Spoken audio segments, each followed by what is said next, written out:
看得到往前面走，然后我就在后面跟着他走，跟着他走就上去就看到了嘛。大兵二云纳吉从才华横溢的首席记者到凶残杀人的阶下囚，一面是采写报道字里行间充满了正义，另一面却是内心阴暗扭曲的恶魔。本是用来握笔的手，却拿起了屠刀。今天我们就一起回顾这起轰动一时的记者杀人事件。2011年6月3日，还有3天就到端午节，可当天在贵州省贵阳市的金阳商业街发生了一起残忍的凶案，很快成为各大网站的头条新闻。悲剧的发生也冲淡了很多人心中节日的氛围。在这天的中午11点钟左右，黔中早报24岁的女记者赵菲菲离开工作的报社大楼，准备去参加采访一个捐款活动。当她刚走到十字路口等车来接的时候，突然从路边的绿化带中窜出一名持刀男子，对着赵菲菲的头部就是一阵乱砍。瘦弱的赵菲菲根本没有还手之力，还没等其他人反应过来，女孩就倒在了血泊之中。凶手之后马上离开，消失在了人们的视野中。很快，现场民众就拨打了急救和报警电话，女孩被救护车拉走。听闻发生了凶案呢，黔中早报的记者也马上赶到现场，对事件进行拍摄记录。虽然当事人已经不在了，但现场的地上满是血迹，景象令人震惊。而这时候，他们根本不知道当事人是谁。之后，根据路人提供的信息，记者前往医院准备进行采访但在看到护士清理伤者随身物品的时候，看到了熟悉的采访证和钱包里拿出的名片，这才知道那个正在急救、生命危在旦夕的受害人，正是当天早上还和同事们在一起有说有笑的赵菲菲。谁也不会想到，几个小时之后，女孩就已经面目全非。抢救从6月3日当天到6月6日凌晨，历经60个小时，但是因为伤势太重，还是无力回天。6月6日凌晨1点多，赵菲菲年轻的生命随风而逝。经医生检查，她全身共有12处刀伤，其中头部9刀，肩膀1刀，左手2刀，头部的3处致命刀伤夺走了她的生命。24岁的赵菲菲来自贵州遵义习水县的梁村镇，她的父母是第2次婚姻结合，家中除了她和弟弟，还有一个同父异母的姐姐。在父母心中，菲菲一向懂事孝顺，从小到大，从学习到工作都很顺利，什么事儿都没让父母操心过。2010年9月，也就是事发1年前，她进入了黔中早报社会部任职记者。同事们眼中，她是一个开朗、阳光、善良、工作努力的女孩，平时脸上总是挂着和煦的笑容。其他同事没有选题的时候，她会把自己的线索提供给别人，或约上大家一起去做。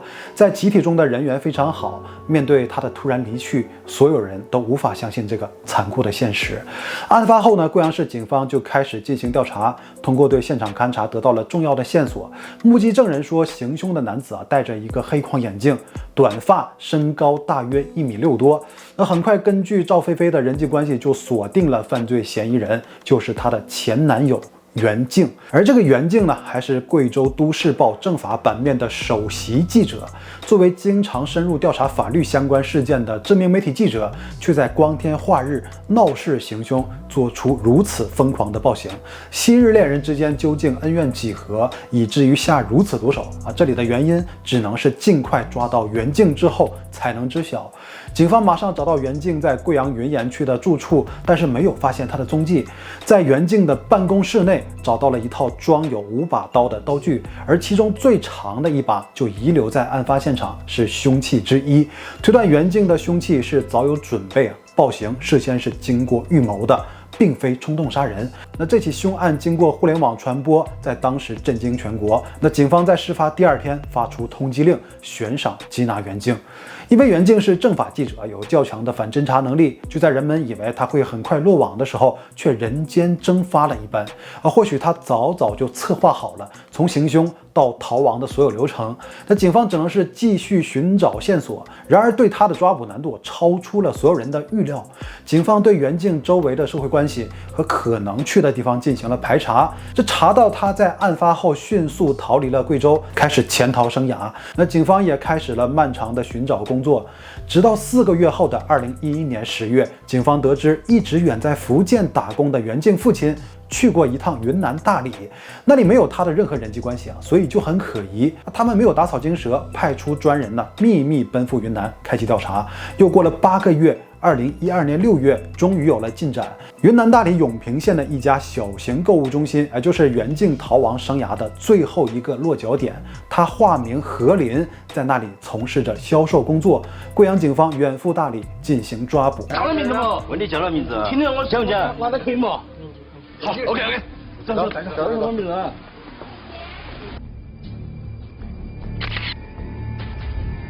戴上手铐的时候，袁静要求带走他的一个笔记本，那笔记本里写满了他自创的诗歌、散文和日记。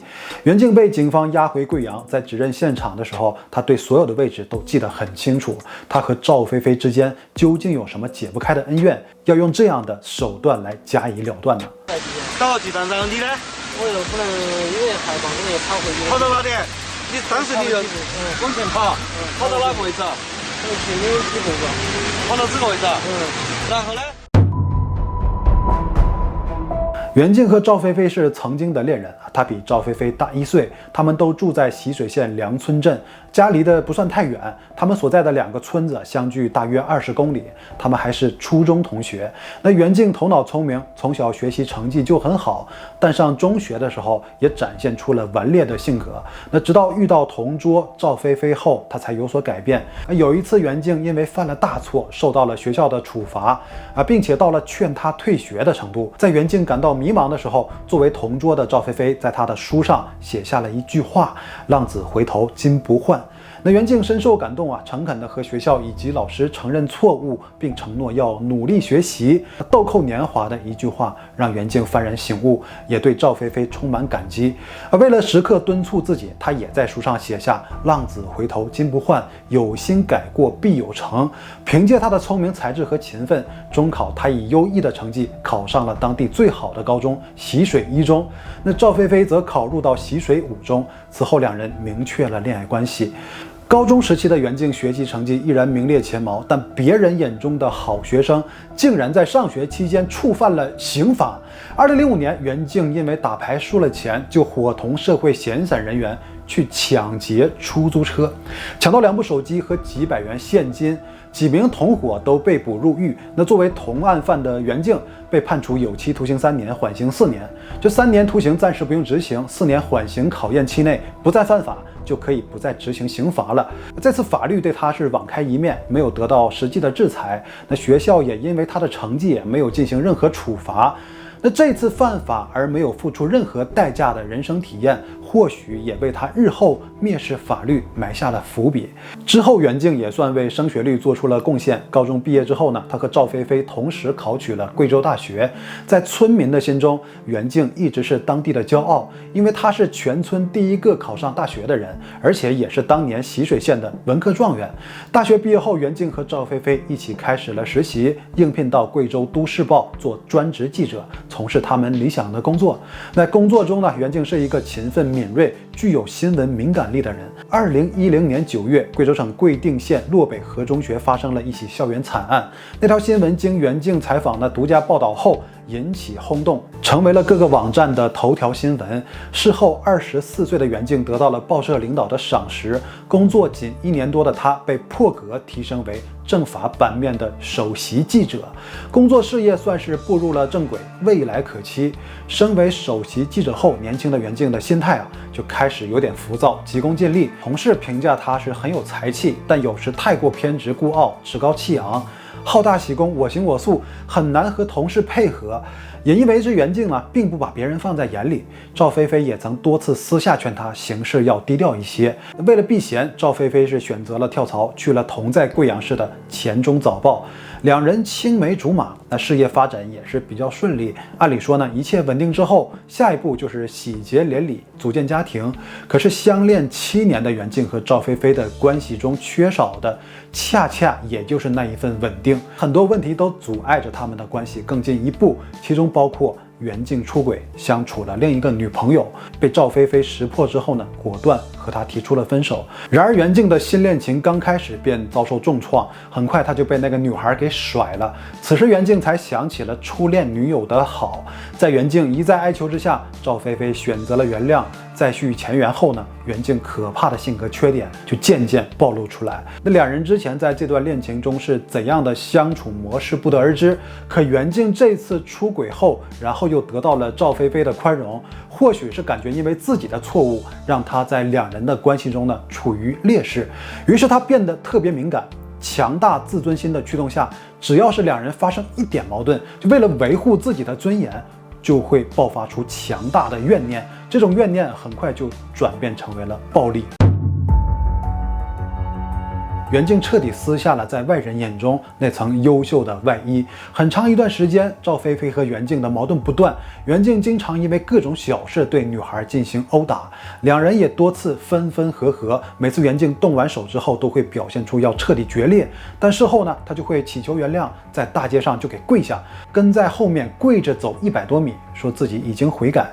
那赵菲菲一如既往的原谅袁静，她的父母和朋友们得知袁静的行为之后呢，都认为这两人已经不再适合了。每个人都说赵菲菲太傻，但她也表露过自己内心所想，因为两人在一起呢很久很久了，久到忘记自己。这些年呢，她带给自己很多快乐和幸福，所以即便犯下了错误，但曾经的过往会不断拉扯自己。而这种情况下的忍让，就如同放纵一把刺向自己的利剑，会让危险离自己越来越近，直到最后刺进自己的胸膛。袁静不断的认错，这让他的内心变得更加脆弱敏感，他的喜怒无常引发事端，然后在自己升级事端。和恋人之间出现问题后呢，已经失去了保持理智的能力，甚至殃及到了赵菲菲的家人。有一次两人发生矛盾，袁静指着赵菲菲是破口大骂，而这次赵菲菲的姐姐就在旁边，姐姐听着就感觉她太过分了，上前指责，结果却遭到了袁静的一个大耳光。赵菲菲对她彻底失望，在2011年3月上旬提出分手。那分手后没多久，赵菲菲去找他，就打算拿回自己的东西，结果袁静已经把他的笔记本电脑和所有的物品全都从8楼扔到了地上。赵菲菲很伤心，给母亲打电话哭了很久。可即便已经这样，很快袁静又找到赵菲菲想复合，而这次女孩已经是铁了心不想再和他纠缠，选择了逃避，但却总是会被袁静尾随跟踪，抓到以后就会逼她复合，不同意就动手，让赵菲菲每天都心神不宁。那女孩时刻都被恐惧所支配，走路走几步就回头看一眼，甚至不敢一个人回家，都让朋友陪着。每次快到家的时候，先让朋友到家门前看一眼袁静在不在，只有确认了她不在家门口才敢回家。他把袁静的网络好友给删掉，电话不接，短信不回。袁静的博客中写下了一篇题为“因为不爱所以舍得”的博文。电话拨到手疼，那边还是死寂，什么人可以看着电话报响不伸手去接？无非是不想接了。不爱一个人不会体谅你拨打电话时的心痛。同事们看到女孩一直躲着前男友还那么害怕，就感觉很奇怪。直到有一天赵菲菲又被袁静纠缠上，当着赵菲菲同事的面，袁静一拳把她的眼镜给打掉。后来他们的领导出面，赵菲菲才得以摆脱。就这样啊，3月提出分手，4月赵菲菲就被殴打了3次。袁静甚至威胁，如果不复合，那就杀她的家人。那赵菲菲的爸爸得知女儿被打之后呢，从习水赶到贵阳，试图就和这小子谈一谈。但袁静当时的回复是明天坐下来好好谈谈，地点你定。于是地点呢就被定在袁静所在的报社门口啊。结果第二天赵父等了几个小时都没见到人，电话也关机，最后也是没有见面。为了免于袁静的纠缠，赵菲菲有家不敢回，一度躲在同事和好友的家里。而此时无处宣泄情绪的袁静，内心已经扭曲到了极限。5月上旬的一天，袁静让同事打电话，向赵菲菲谎称当地一学生离家不归，请媒体帮助寻找。那赵菲菲就按照线索前往乾陵山公园。刚进公园，袁静就冲上去把他抓住，不断撕扯，问他为什么变心。纠缠中呢，赵菲菲的衣服都被扯坏，好在当时公园人多，那众人劝解之下，赵菲菲才脱身。赵菲菲想摆脱，告诉朋友，告诉家人保持距离，做的都很好。但关键也是最令人惋惜的是，作为当局者，他却并没有寻求过法律的帮助。5月中旬，袁静回了一趟老家农村，在那天下午，他在自家田头静静地站了1个多小时。晚上，他莫名和家里亲戚脱口说出一句：“我要死。”亲戚也知道他是失恋，就安慰了一下，感觉年轻人呢一时糊涂乱讲，问题不大。袁静的单位领导也得知了他最近的异常，还采取措施进行安慰，特意派他离开贵阳到赤水出差，顺便散心。此后，报社还派人接送袁静上下班。尽管如此呵护着首席记者，但袁静的心魔最终还是肆虐了。2011年5月28日，在事发前几天，袁静在自己的博客中写下了最后一篇日志：爱已成灰。爱情是一场战役，所有争执，赢家永远是没有感情的战士。宛若2个人的决斗，能活下来的从来不是武功盖世的那个，而一直是肯挥剑相向的那一个。在写完这篇博文后的第4天，袁静举起他手中的刀，亲手对自己认为的爱情进行了毁灭，举起菜刀夺走了一个年轻的生命，砍碎了自己的前途，同时也砍碎了2个家庭的幸福。逃亡期间，他和父亲保持秘密联络，但最终还是被警方抓获。2012年7月4日，袁静被贵阳市检察院正式批捕，袁静的父亲也因为包庇罪被抓，等待他们的将是法律的制裁。挽回他嘛，反正各种手段都想了都没用，因为我觉得之前7、8年在一起的人，现在这样对我。在面对媒体采访的时候，起初的袁静一言不发，直到记者拿出了一张字条，他的情绪才有所波动。